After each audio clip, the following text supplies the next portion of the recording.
Hello, good evening, and welcome to Divine Realm Extra Hard. This is level 250 fight against 2 waves of Shinryu, and much like how the original fight, which was designed for Warrior of Light LDBT, seemed to be a sort of proto-Lufenia, this fight seems to be a testing ground for Lufenia plus reductions and stat buffs on the boss. Maybe not as hard as some of those very tricky early Lufenias we've been hearing about, which are only a month away now. It's a bit scary to think. But you really will notice later in the fight that these reductions and auras are absolutely no joke. Now I've brought a team here of Trey, Leon, and Setzer.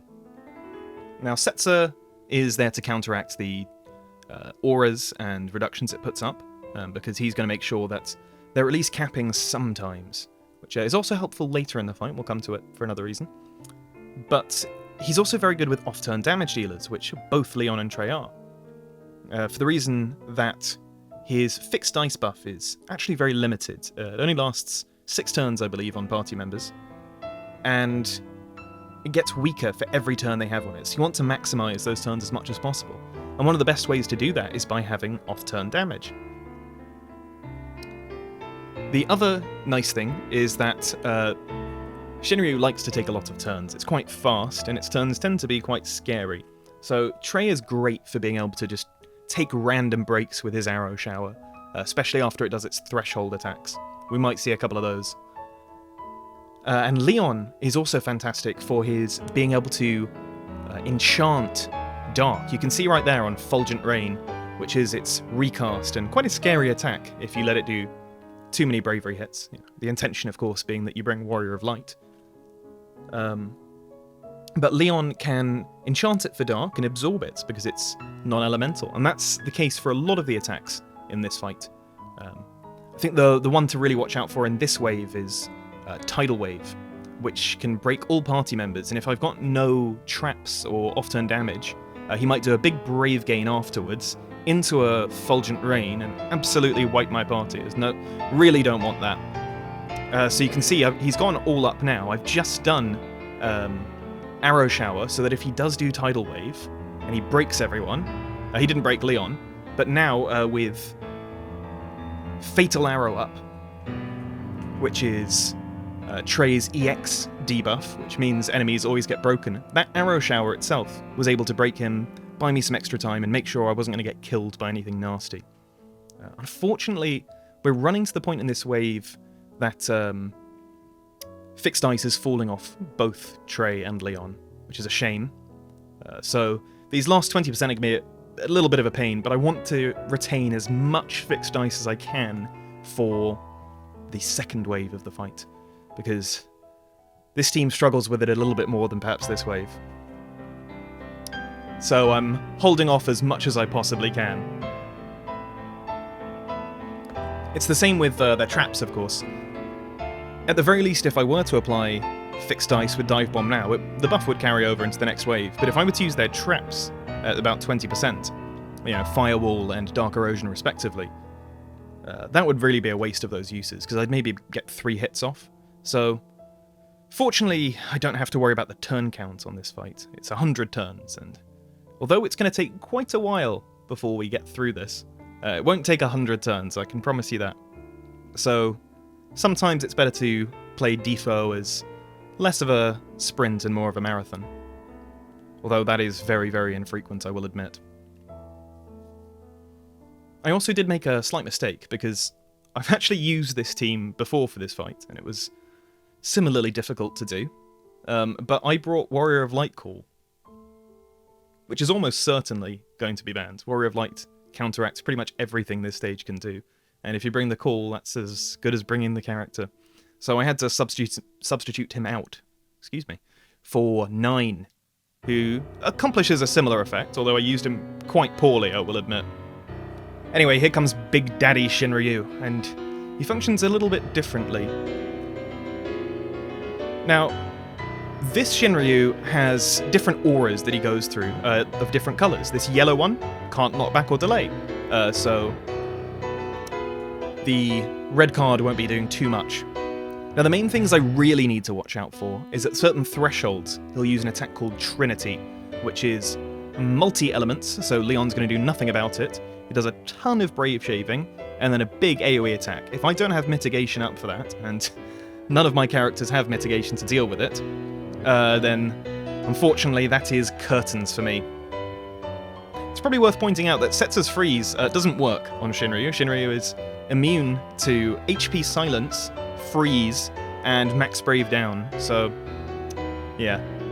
Freeze Joker really is just a quite bad battery. But here it is. Right, I've used 9 Call here because we're about to get to the 84% threshold at which he'll use Intimidate, which puts a bunch of debuffs on me. Nothing I think I really need to worry about. But also that nasty Trinity attack we're about to see. Here it is. I think that's lightning, ice, and fire.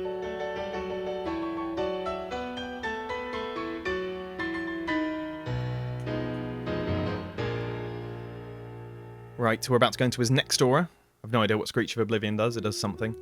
And this is a really annoying one. It seals battery and healing, which in previous runs I've done has been a real difficult thing. Leon has very limited healing. His trap does some healing, which is really nice, actually. And his skill 2 will heal himself, and if he's at full HP, heal the party. But that's about it.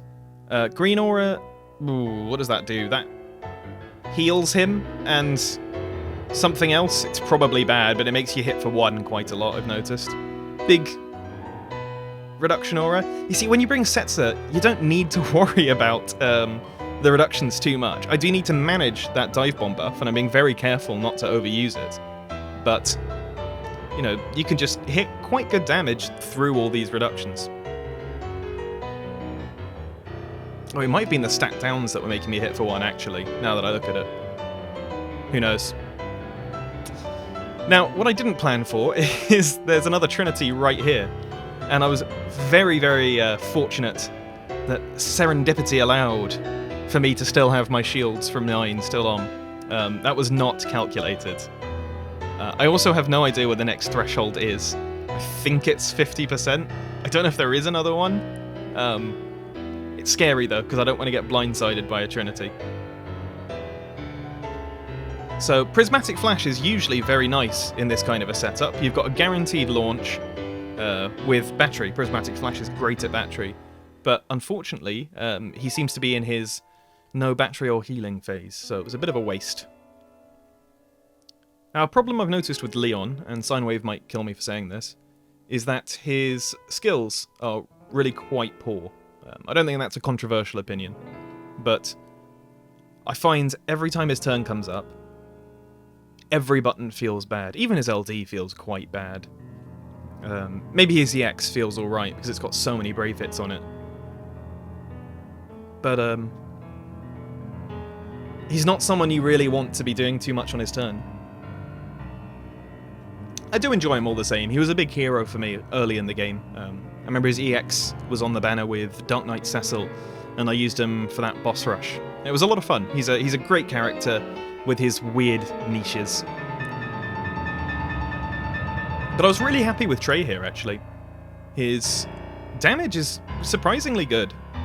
You know, double dump on EX is a really nice thing to have in addition to all his other bravery dumps. If there's one thing he's incredibly good at, it's getting rid of any bravery he's got. He will find a way to get rid of that bravery.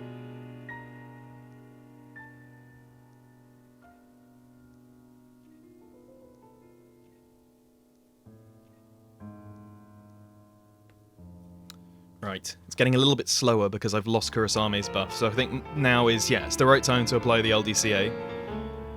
But he's in his other aura, which makes me do 0 brave damage, which fortunately, if you've got fixed ice up, you can actually hit cap through that 0 damage aura. It's a nice little thing to have.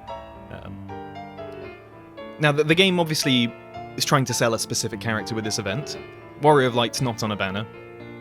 So what they're trying to sell is Agrius, because she has that very rare brave gain up. Although I'd argue Porom is perhaps better for this fight. But despite the fact it does have an aura of not being able to gain bravery, Brave Gain is a really good way of getting around these auras, and I think it'll be a very popular choice for early Lufenia Plus, especially with Ishtola BT Plus, who's very good at that. I'm really happy with Agrius, actually. Big Final Fantasy Tactics fan, and I will be using her a hell of a lot in the coming months. I did a stomp run of this with Yuna BT, Vaughn BT, and Agrius, all blue, because I have no shame. And I used Vaughn's BT rather than Yuna's, because I brought in a Yuna friend. And oh, boy does it feel good to hit 900k off every skill Vaughn's using. It's fantastic. Right, we've got Kurasame at 5 stacks, which is great. Letting me hit for quite a lot of damage right now and get some important hits in. But it's always the sort of peak before it all goes downhill, because after 5 stacks comes 1, after 1 comes 2, and after 2 comes none. Which means we're going to be running out of our HP damage up debuffs on him, and running out of juice a little bit. So apologies if the end of this fight does go on a little bit. It was similarly painful to take. And there was a Trinity. Ooh, that hurt. This is exactly why I brought Alexander summon. I was really struggling to think of what summon to bring, actually, because this team doesn't really need Odin. You know, we're not hitting for damage based on anything other than Setzer, really. But we're also not getting too much out of, say, Brothers, because although we've got some battery here, you know, Max Brave is not a limiting factor on how much damage anyone's doing. It's a weird middle ground of averaging damage. And then I just thought, you know what, it's probably good to have an emergency heal in your pocket. And it turned out I was right. Really glad to have had this, although it was quite a poor summon phase, because he's got his 0 Brave damage aura up, and I didn't have fixed dice for about half of it. But we're applying the last debuffs on, the last trap debuffs.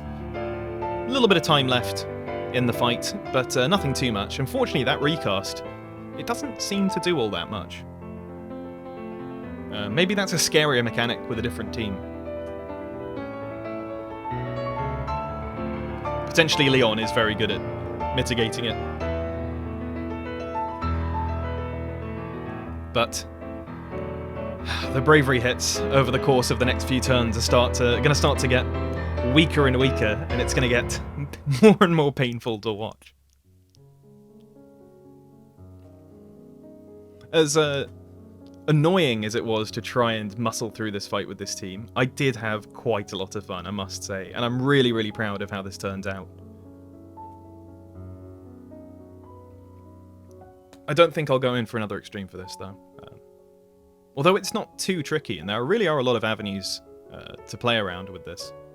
It was not my favourite fight. I think just because it shuts so much down. You know, the boss health isn't very high. That's how I can deal really quite little damage and still get through the fight with 20 turns to spare. Spoiler warning if you're trying to guess the turn count. But it's still going to take 7 turns to get through that 8%. And we are really running out on that fixed dice, so going to get fewer and fewer big hits in. Now, the one thing I was so scared about happening here was another Trinity, because if another Trinity came, that'd be it, that'd be curtains, there'd be nothing left. I'd have to give up, or just run it again. I was actually really happy that I got through this without having to restart Wave 2 as well, because the first time I did this, I had to do some sneaky editing, until I realised I'd brought Warrior of Lightcall and I had to redo the whole goddamn fight. But nearly there, so nearly there. Nice little launch to push the damage as far as it can go. Trey getting some not enough brave hits in there. God, he hits for crap if he's not hitting for cap. But Prismatic Flash on Setzer with this much bravery, that's going to give me some much needed battery to seal the deal with this, I think, last hit. So thank you very much for watching. The next fight will be Rude's LC featuring Yuffie LD, which I'm really looking forward to. So please come along to that. And until then, have a lovely evening.